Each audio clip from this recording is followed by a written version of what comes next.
नमस्कार दोस्तों, स्वागत है आपका अपने यूट्यूब चैनल पर। और आज इस वीडियो में हम बात करने वाले हैं 23 जनवरी 2023 के करंट अफेयर के फैक्ट के बारे में। और जैसा कि आपको पता है कि इस वीडियो में हम करंट अफेयर के साथ में जीके के फैक्ट का भी डिस्कशन करते हैं। तो चलिए बढ़ते हैं क्वेश्चन नंबर 1 की तरफ। क्वेश्चन नंबर 1 है, असाधारण बच्चों को प्राथमिक राष्ट्रीय बाल पुरस्कार 2023 कितने क्षेत्र में प्रदान किया जाता है? सॉरी, ये है प्रधानमंत्री राष्ट्रीय बाल पुरस्कार, ये 2023 का है। तो ये प्रदान किया जाता है 6 क्षेत्रों में, और ये महामहिम राष्ट्रपति जी प्रदान करती हैं। ठीक है, और ये जो इस बार जो है 11 बच्चों को दिया गया है और 6 क्षेत्रों में दिया जाता है। अगर हम बात करें प्रधानमंत्री राष्ट्रीय बाल पुरस्कार की, तो प्रधानमंत्री राष्ट्रीय बाल पुरस्कार को PMRBP भी बोलते हैं शॉर्ट में। तो ये हो गया कि किस तरीके से इसको शॉर्ट में बोलेंगे, और ये 6 क्षेत्रों में होगा, राष्ट्रपति के द्वारा दिया जाएगा, और 11 क्षेत्रों में होगा। और आज तारीख है 23, और आज ये पुरस्कार दिया जाएगा राष्ट्रपति भवन में। तो ये जो 23 जनवरी को है, दिया जाएगा 11 बच्चों को। और इसकी योग्यता के लिए बच्चों को 5 से 18 वर्ष का होना चाहिए। ठीक है, 6 श्रेणियाँ हैं जो बताया आपको, 6 क्षेत्र। कला है, संस्कृति, बहादुरी, नवाचार, शैक्षिक, सामाजिक सेवा और खेल। इन क्षेत्रों में जो बच्चे अच्छा काम करते हैं उनको ये प्रधानमंत्री राष्ट्रीय बाल पुरस्कार दिया जाता है। और इस बार ये दिया जाएगा 11 बच्चों को, और प्रत्येक पुरस्कार में एक पदक होगा, 1 लाख रुपए नगद होगा, और एक प्रमाण पत्र दिया जाएगा। तो एक पदक हो गया, जो पदक इस तरीके का होगा, एक सर्टिफिकेट होगा, और 1 लाख रुपए दिया जाएगा। ठीक है, तो ये दिया जाएगा आपको PMRBP पुरस्कार में, जो आज दिया जाएगा राष्ट्रपति श्रीमती द्रौपदी मुर्मू के हाथों से विज्ञान भवन में। क्वेश्चन नंबर 2 है, प्रधानमंत्री 23 जनवरी को किस द्वीप समूह के 21 सबसे बड़े अनाम द्वीपों का नामकरण परमवीर चक्र विजेताओं के नाम पर रखेंगे? इसका मतलब ये हुआ कि 23 जनवरी जो आज है, यहाँ पर कौन सा द्वीप समूह है जिसके जो 21 ऐसे द्वीप हैं जिनका कोई नाम नहीं है, और उनका नाम परमवीर चक्र जो विजेता हैं हमारे, उनके नाम पर रखा जाएगा। तो द्वीप समूह का नाम है अंडमान निकोबार द्वीप समूह। इस द्वीप समूह के 21 जो द्वीप हैं उनका जो नाम है वो परमवीर चक्र विजेताओं के नाम पर रखा जाएगा। जैसा कि आपको पता है कि 2018 में प्रधानमंत्री द्वारा रास द्वीप समूह का नाम बदलकर नेताजी सुभाष चंद्र बोस द्वीप रखा गया था, और नील द्वीप और हैवलॉक द्वीप, इनका नाम बदलकर शहीद द्वीप और स्वराज द्वीप कर दिया गया था। और अब आज प्रधानमंत्री द्वारा 21 द्वीपों का नाम बदला जाएगा या रखा जाएगा। ये है अंडमान और निकोबार द्वीप समूह। इसमें जो ये एरिया है, ये है अंडमान, जो अपना देश से काफ़ी दूर है समुद्र में, और ये क्या है, बंगाल की खाड़ी। तो ये बंगाल की खाड़ी में दक्षिणी हिंद महासागर में स्थित है। यहाँ पे 572 कितने हैं दोस्तों, 572 द्वीप हैं, छोटे बड़े जो मिलाकर के सारे। और इनमें से कुछ ही द्वीप पर लोग रहते हैं, बाकी सारे ऐसे पड़े हैं। अंडमान और निकोबार द्वीप समूह की राजधानी के बारे में बात की जाए तो वो है पोर्ट ब्लेयर।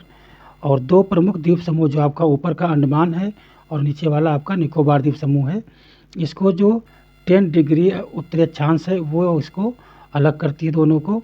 और बात करें इसके ज़िले की, तो इसमें ज़िले कितने हैं, 3, उत्तर और मध्य अंडमान, दक्षिण अंडमान, निकोबार, ये 3 यहाँ के हैं। और ये उपराज्यपाल इस समय यहाँ पे लेफ्टिनेंट जनरल भूपेंद्र सिंह हैं। और जो इसकी स्थापना की गई थी अंडमान और निकोबार द्वीप समूह की, वो 11 जनवरी 1956 को इसकी स्थापना हुई थी। तो ये हो गया अंडमान और निकोबार द्वीप समूह के बारे में।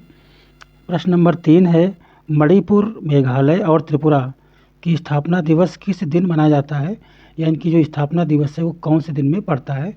तो वो तारीख होती है दोस्तों 21 जनवरी 1972। ये तीनों, मणिपुर, मेघालय और त्रिपुरा, ये तीनों राज्यों की जो स्थापना तिथि है वो 21 जनवरी 1972। 21 जनवरी 1972 पूर्वोत्तर क्षेत्र पुनर्गठन अधिनियम 1971 के तहत तीनों राज्यों को पूर्ण राज्य का दर्जा प्रदान किया गया था। और इसमें क्या हुआ था कि राज्य के शासकों ने परिग्रहण के साधन, जिससे इंग्लिश में बोलते हैं इंस्ट्रूमेंट ऑफ एक्सेशन नामक एक दस्तावेज पर हस्ताक्षर किए, जिसका अर्थ था कि उनका राज्य भारत संघ का हिस्सा बनने के लिए सहमत है। और इनके द्वारा इन तीनों राज्यों को भारत में विलय किया गया था। ये क्वेश्चन नंबर है 4। G20 की पहली पर्यावरण और जलवायु निरंतरता कार्य समूह ECSWG की बैठक 9 से 11 फरवरी 2023 तक कहाँ होगी? तो वो होगी दोस्तों बेंगलुरु में होगी। और बेंगलुरु कहाँ पड़ता है? कर्नाटक में पड़ता है। आपको पता है कि भारत जो है 1 साल के लिए 30 नवंबर 2023 तक जो है 1 वर्ष के लिए G20 का अध्यक्षता जो है इनको मिली हुई है, अपने देश भारत को। और भारत की अध्यक्षता में इसके 13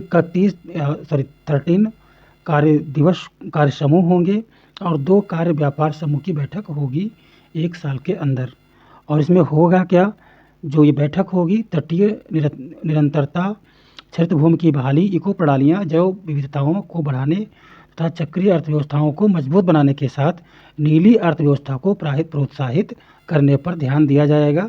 तो ये है G20 की जो पहली पर्यावरण और जलवायु निरंतरता कार्य समूह की बैठक है, वो 9 से 11 बेंगलुरु में होगी। ये आपको याद रखना है।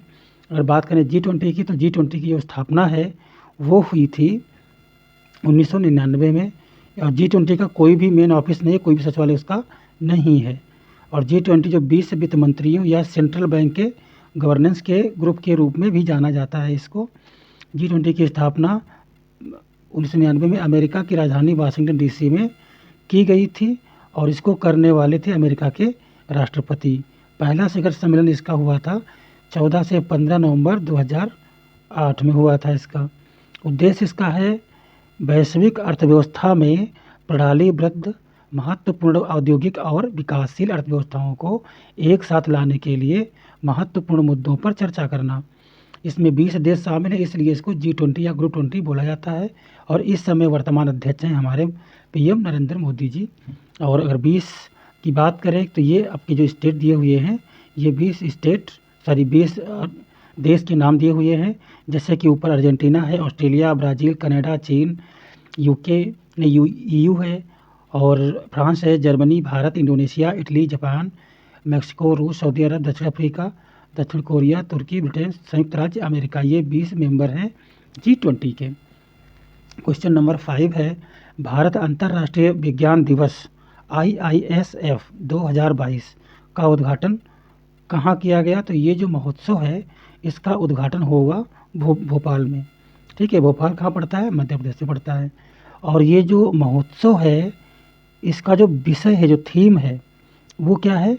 विज्ञान, प्रौद्योगिकी और नवाचार के साथ अमृतकाल की ओर अग्रसर, ये इसका है। और इसमें होगा क्या? युवा वैज्ञानिक सम्मेलन के लिए चुने गए विषय होंगे विज्ञान अनुसंधान, महामारी की चुनौतियाँ, टीका विकास में प्रभाव और अनुसंधान, जल संसाधन संरक्षण, पुनर्चक्रण, शुद्धिकरण, जैव विविधता, पर्यावरण, जलवायु परिवर्तन, आत्मनिर्भर भारत के लिए खाद्य और ऊर्जा सुरक्षा के प्रमुख क्षेत्र शामिल हैं इस वाले महोत्सव में। ये है मध्य प्रदेश, क्योंकि भोपाल कहाँ आता है? मध्य प्रदेश में आता है। राजधानी इसकी भोपाल है और मध्य प्रदेश की जो स्थापना थी वो 1 नवंबर 1956 को हुई थी। राज्यपाल श्री मंगू भाई पटेल हैं और मुख्यमंत्री इसके शिवराज सिंह चौहान हैं। सीमाएँ इसकी लगती हैं 5 राज्यों से, उत्तर प्रदेश, छत्तीसगढ़, महाराष्ट्र, गुजरात और राजस्थान। यहाँ 12 राष्ट्रीय पार्क हैं जिनके नाम ये दिए गए हैं, आप स्क्रीनशॉट में ले सकते हैं। कान्हा और बांधवगढ़, ये पेंच, ये फेमस ज़्यादा हैं, तो इनके नाम आपको याद रखना ज़रूरी है। तो ये हो गया आपका मध्य प्रदेश के बारे में। और प्रश्न नंबर 6 है, साल 2023 में देश के कुल कितने राज्यों में चुनाव आयोजित कराए जाएंगे? इसमें साल चल रहा है 2023, तो क्या कराया जाएगा 9 राज्यों में। तो 9 राज्यों के नाम ऐसे हैं: मध्य प्रदेश, राजस्थान, छत्तीसगढ़, कर्नाटक, तेलंगाना, त्रिपुरा, मेघालय और नागालैंड और मिजोरम। ये 9 राज्य हैं। और आपको पता है कि जो इसी राज्य में जो जीतेगा वही 2024 के इलेक्शन जो अपनी PM के लिए होते हैं उसमें लोकसभा चुनाव को जीतने का आसार आएगा उसमें। तो इन्हीं पार्टियां शामिल होंगी। तो 9 राज्य हैं और 9 राज्यों में चुनाव होना है। क्वेश्चन नंबर 7 है, कौन सी एजेंसी या आयोग पहली बार हिंदी और अंग्रेजी के अलावा 13 या 13 क्षेत्रीय भाषाओं में MTS गैर तकनीकी परीक्षा 2022 आयोजित कराएगा? अब वो है दोस्तों SSC, जिसको हम क्या बोलते हैं? कर्मचारी चयन आयोग। तो ये जो कर्मचारी चयन आयोग जो SSC है, ये अब क्या करेगा? जो आप पेपर देते थे वो इंग्लिश और हिंदी में तो आता था, अभी वो क्या करेगा? 13 क्षेत्रीय भाषाओं में भी इसका अनुवाद होगा और वो अपनी भाषा में पेपर देने में सक्षम होंगे वहाँ के विद्यार्थी। कर्मचारी चयन आयोग के बारे में बात करें तो ये भारत सरकार की सबसे बड़ी एजेंसियों में से एक है। इसका मुख्य कार्य भारत सरकार के विभिन्न मंत्रालयों, विभागों में सभी समूह बी गैर राजपत्रित और समूह सी गैर तकनीकी पदों पर भर्ती करना। आयोग द्वारा आयोजित की जाने वाली परीक्षाओं का माध्यम अब सामान्य रूप से अभी तक सामान्य रूप से हिंदी और अंग्रेजी में रहा है, जो अब हो जाएगा आगे। ये है एसएससी के बारे में। तो अगर इसके हम हेडक्वार्टर की बात करें तो नई दिल्ली में है और वर्तमान जो कार्यकारी इसके अध्यक्ष हैं वो हैं एस किशोर। मंत्रालय की बात करें तो कार्मिक और प्रशिक्षण विभाग के अंतर्गत आता है। एसएससी की स्थापना हुई थी 4 नवंबर 1975। क्वेश्चन नंबर 8 है, किस रेल मार्ग पर देश की पहली हाइड्रोजन पावर ट्रेन का संचालन किया जाएगा? तो वो है दोस्तों कालका से शिमला रेल मार्ग। कालका कहाँ पड़ता है? चंडीगढ़ के आगे पड़ता है। ठीक है, कालका से ट्रेन जाती है शिमला तक। ठीक है, कालका होगा फिर शिमला होगा। तो ये पहाड़ों में चलने वाली ट्रेन है और यहाँ पर पहली बार हाइड्रोजन पावर का इस्तेमाल किया जाएगा। अगर बात करते हैं इस ट्रैक की तो ये जो ट्रैक है कालका शिमला वाला 119 साल पुराना है और यहाँ पे अब हाइड्रोजन पावर ट्रेन चलाई जाएगी। और ये जो कालका शिमला रेल मार्ग है इसको यूनेस्को द्वारा वर्ल्ड हेरिटेज साइट का भी दर्जा प्रदान किया गया था 2008 में। ट्रेन का संचालन green fuel clean fuel theme पर होगा। थीम इसकी होगी ग्रीन फ्यूल क्लीन फ्यूल। इस ट्रेन में वंदे भारत जैसी तमाम अत्याधुनिक सुविधाएं होंगी।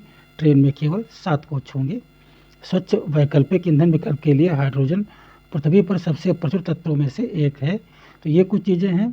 अगर ग्रीन हाइड्रोजन की बात करते हैं तो एक तो ये अक्षय ऊर्जा जैसे हमारे सौर है, पवन है, ऐसे ही है। ग्रीन हाइड्रोजन जल के इलेक्ट्रोलिसिस द्वारा निर्मित होता है और इसमें कार्बन फुटप्रिंट कम होता है, जिसके तहत विद्युत द्वारा जो जल होता है और हाइड्रोजन होता है उसको ऑक्सीजन में विभाजित किया जाता है। और फ्रांस जो एक ऐसा देश है जिसने विश्व की सबसे पहली हाइड्रोजन पावर ट्रेन चलाई थी 2018 में। तो ये हो गया ट्रेन के बारे में। क्वेश्चन नंबर 9 है, हाल ही में खबरों में रहा FPGA किस उद्योग से जुड़ा है? तो ये जुड़ा हुआ है इलेक्ट्रॉनिक्स से। और FPGA का जो फुल फॉर्म है उनका फुल फॉर्म है फील्ड प्रोग्रामेबल गेट अरेज। ये इसका फुल फॉर्म है। और ये क्या एक चिप्स है। ठीक है, ये चिप्स है, प्रोग्रामेबल चिप्स है। एप्लीकेशन स्पेसिफिक इंटीग्रेटेड सर्किट की तुलना में काफ़ी सस्ते आएंगे ये। और इनका जो व्यापक रूप है उद्योगों को एक विस्तृत श्रृंखला में उपयोग किया जाता है, जिसमें सेल्फ ड्राइविंग कार और अंतरिक्ष उद्योग शामिल हैं। ठीक है, तो इसका काफ़ी ज़्यादा उपयोग होता है।